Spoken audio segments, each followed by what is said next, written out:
Halo semuanya, perkenalkan nama saya IGD Yana Saputra, program studi agroteknologi dari Universitas Karmadewa. Kali ini saya akan menjelaskan tentang lipid. Lipid berasal dari kata lipos yang berarti lemak.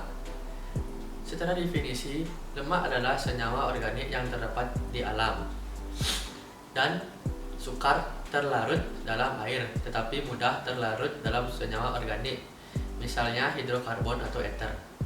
Berdasarkan asalnya, lemak dibagi menjadi dua. Yang pertama, yaitu lipid nabati, adalah lemak yang dikandung oleh tumbuh-tumbuhan. Contohnya alpukat, durian, dan lain-lain. Lemak alam ini terbentuk dari gliserol dan asam-asam lemak yang tidak jenuh, mengandung fitosterol. Selanjutnya adalah lipid hewani, adalah lemak yang dikandung oleh hewan, contohnya daging, telur, ikan, dan lain-lain, mengandung kolesterol. Selanjutnya adalah struktur lipid. Berdasarkan struktur kimia, lipid adalah ester gliserida dengan jumlah atom lebih dari 10 yang terbentuk dari reaksi esterifikasi antara asam, lemak, dan gliserol. Selain itu, ester gliserida membentuk lemak dan minyak. Struktur asam, lemak, dan gliserol pada senyawa lipid adalah sebagai berikut. Kedua, berdasarkan struktur trigliserida, lipid dibagi menjadi dua jenis, yaitu lemak dan minyak. Lemak dan minyak tergolong senyawa trigliserida atau trisiglycerol, yang berarti senyawa memiliki 3 gliserol, 3 OH dari gliserol ini dapat diubah dengan sejenis sisa asam atau berbagai jenis sisa asam. Lemak yang terbentuk dari asam karboksilat sejenis R1 sama dengan R2 sama dengan R3 disebut lemak sederhana. Jika terbentuk dari 2 atau 3 jenis asam karboksilat disebut campuran, seperti berikut. Selanjutnya adalah perbedaan lemak dan minyak. Dilihat dari sifat fisik dan kimia, yaitu dari asal pembentuk, asam, lemak, esensial, bentuk dalam wujud kamar, dan titik-titiknya dapat dilihat di tabel berikut. Selanjutnya adalah jenis reaksi kimia pada lipid. Yang pertama adalah reaksi pembentukan hidrolisis, yaitu adalah dua reaksi yang saling berkaitan. Misalnya reaksi pembentukan lemak atau esterifikasi, asam lemak ditambah gliserol akan menjadi lemak plus air. Dan selanjutnya reaksi hidrolisis lemak plus air ditambahkan H+ akan menjadi asam lemak plus gliserol.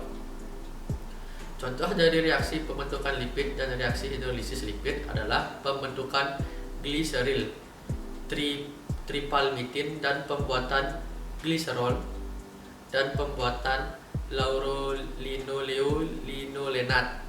Contohnya dapat dilihat pada tabel.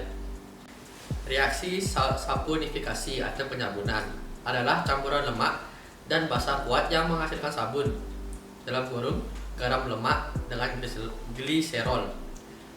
Misalnya lemak plus basa kuat akan menjadi garam lemak atau sabun plus gliserol. Sabun dibagi menjadi dua jenis, yaitu sabun keras dan sabun lunak. Sabun keras adalah sabun yang terbentuk dari NaOH, contohnya sabun cuci. Sabun lunak adalah sabun yang terbentuk dari KOOH, contohnya sabun mandi. Reaksi kimianya dapat dilihat dari tabel berikut. Selanjutnya adalah reaksi hidrogenasi.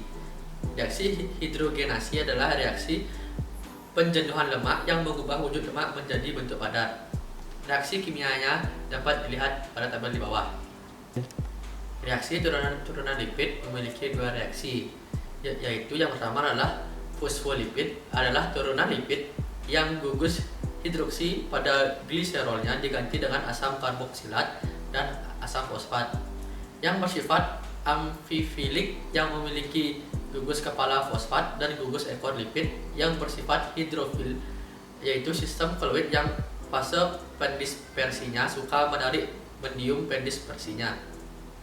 Dan gugus ekor, lipid yang bersifat hidrofob, yaitu sistem fluid yang fase terdispersinya tidak suka menarik medium pendispersinya. Contohnya adalah fosfolipid bilayer atau membran sel, dan fosfatidilkolin atau lestin, selanjutnya fosfatidilentanolamid, dan yang terakhir adalah fosfatidilserin. Yang kedua adalah steroid, adalah turunan lemak yang tidak mengandung gugus asam lemak dan gugus ester. Steroid sama seperti fosfolipid bersifat amfifilik dan tersusun atas 4 cincin karbon dengan jumlah ikatan rangkap berbeda-beda dan mengikat bermacam-macam gugus. Contohnya adalah progesteron, estrogen, dan testosteron. Manfaat lipid. Yang pertama adalah sebagai sumber energi.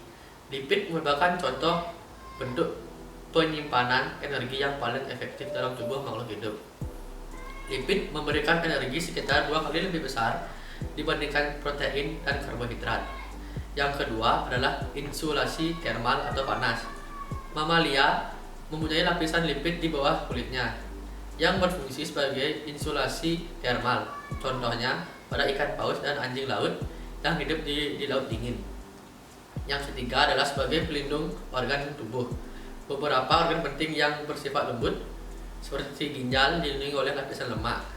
Yang keempat adalah sumber vitamin atau makanan, yaitu vitamin A, D, dan E hanya larut pada lipid.